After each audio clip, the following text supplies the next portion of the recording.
welcome to the Hi-Fi Health News Podcast. I'm Erica Grotto. AI is everywhere these days, and in healthcare, it's proving to be a go-to resource for patients. But it's an imperfect tool, so how should we be using AI to inform decisions about our care? Recently, I spoke with Dr. Amelia Burke-Garcia, Director of the Center for Health Communication Science at NORC at the University of Chicago. Before we get started with our conversation, can you talk a little bit about what NORC is and does and what your position is there? NORC is a nonprofit, nonpartisan research institution. We've been around for over 80 years. We do research on a wide variety of topics. NORC stands for National Opinion Research Center. So as you can imagine, one of our key strengths is opinion polling, survey research, understanding, people's perspectives on a wide variety of topics. I lead the Center for Health Communication Science at NORC. And so as part of the center, we develop messages, we design communication strategies, we conduct research to understand what people are thinking about various health topics. And then we can roll out and evaluate different types of messages, campaigns, initiatives focused on supporting health and well-being for Americans, but also, people across the world. So I want to talk a little bit about AI. It's something that you actually brought up to me in preparation for this. AI is something that more and more patients are relying on and looking to. Not everybody trusts it. Not everybody loves it. Can you tell me a little bit about the research that NORC has done in this area? Just this week, we released some new data on AI and health information seeking. I've been actually spearheading an initiative at NORC called Health Communication AI since 2023 about. And this is sort of part of that work. And, the aims of health communication AI are twofold, right? We have an agent that we can use in research to do message testing, to do simulation, confidence building. We can look at measures of trust and delivery of messaging, health messaging through an AI agent. But there's a broader ecosystem within which people are operating right now where AI is increasingly a part of. And so you've got your ChatGPTs, your Geminis, your Soras, of all of those different types of conversational AIs. And I think what is imperative is that we are building early a scientific agenda around understanding what that means for people's health and well-being. And so we at NORC and the Center for Health Communication Science, as part of our Health Communication AI initiative, are really trying to push that agenda forward and being quite vocal about the fact that it is important to see what is going on, understanding how people interpret information that is delivered through AI. Do they even know sometimes that they're actually engaging with an AI? Sometimes these things are not as clear. And what does that mean for decision-making around health? And so this is a space that has changed very quickly over the last 18 months, and it will only continue to change quickly as we move forward. And so I think what is really important is that we are doing the work now to understand what is happening, what are the impacts, and what supports and resources do parents, caregivers, school, staff, teachers, and other types of school staff, community leaders need to be able to support people and their health and well-being for better, right? So if parents need resources for how to talk to their kids or to understand what's happening in these spaces, if teachers are experiencing different things with their students in the classroom, being able to identify what those resources are and provide those supports is going to be super important so that we can support people as this becomes part of our everyday life and how we operate. I think as it relates to these new data, what we really want to understand is Gen AI has increasingly become part of our everyday lives over the last year and a half, 2 years. And people have, I think, overall higher awareness of it. They know a little bit more about it. So we wanted to understand, how are people using this in terms of health information seeking? And we learned a lot through this, I think. So,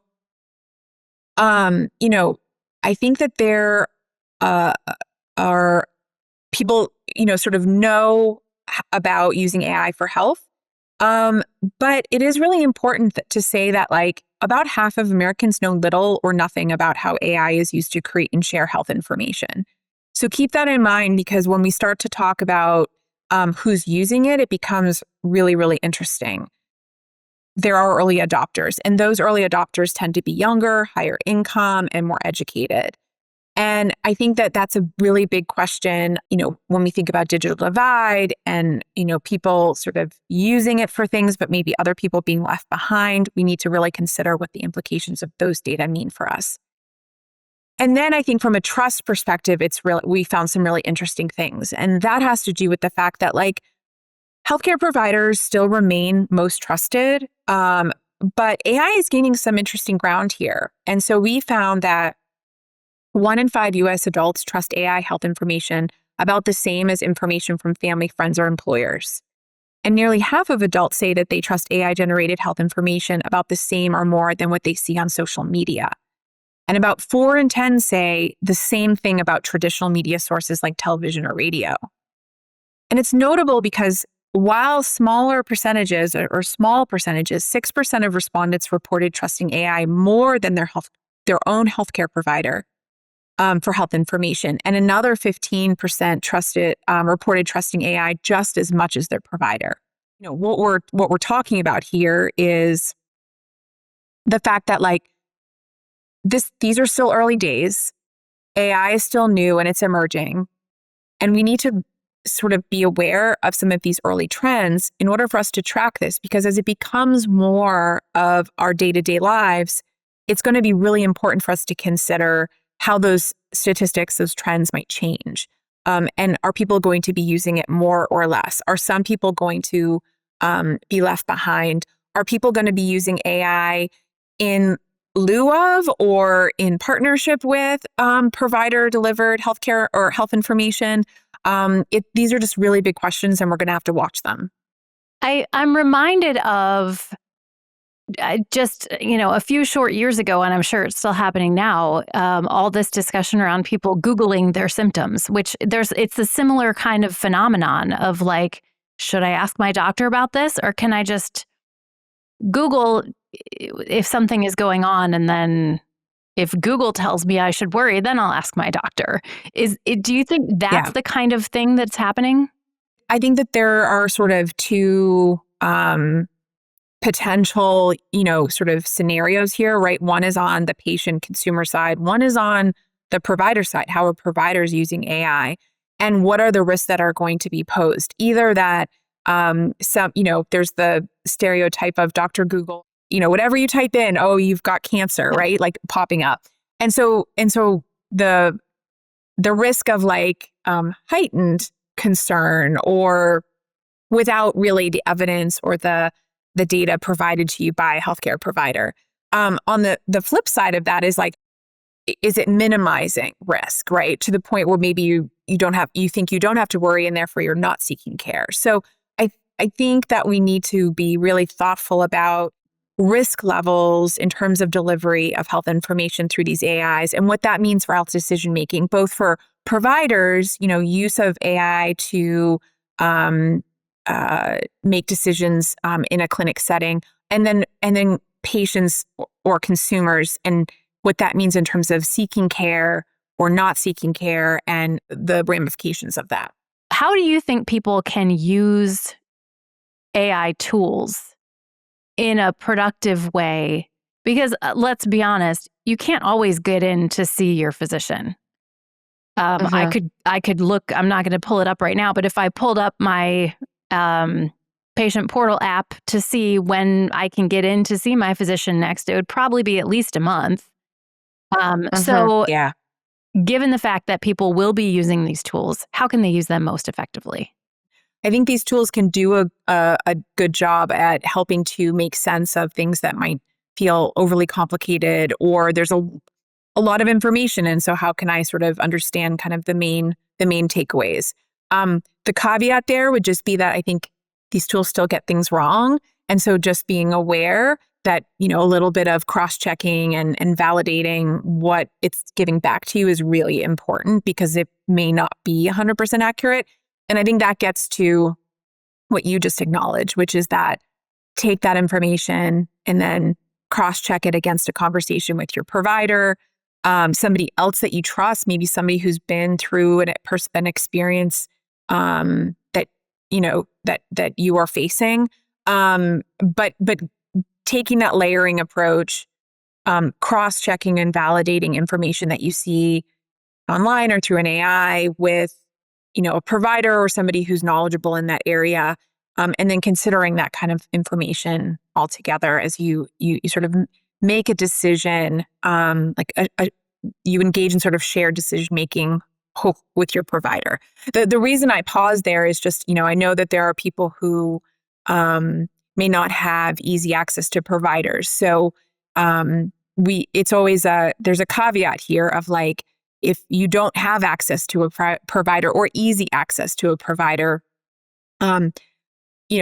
looking for other ways to validate that can make sure that you're not making decisions based on not even bad data, but just maybe not hallucinated data that you're getting through an AI. I think it's just really important to be aware of those limitations when it comes to health information delivered through an AI. Yeah, I saw someone recently talking about looking for research on a specific topic, and whatever AI tool they were using delivered a bunch of things. And when this person asked for links, there were no links, because it was like, oh, no, I just thought you wanted stuff that sounded like research. And AI said, I made this up. So yeah. There does have to be some kind of very specific input that you give the AI. Like if you want to read a study on something, you need to ask it to send you a link to the study so you can read it, or, you need to ask it specific questions. I do think it's a good point that engaging with AI, you get better responses or outputs if your prompt to the AI is very, very specific, and asking for the citation and the link, or other ways to verify and validate where that information is pulled from is really, really important.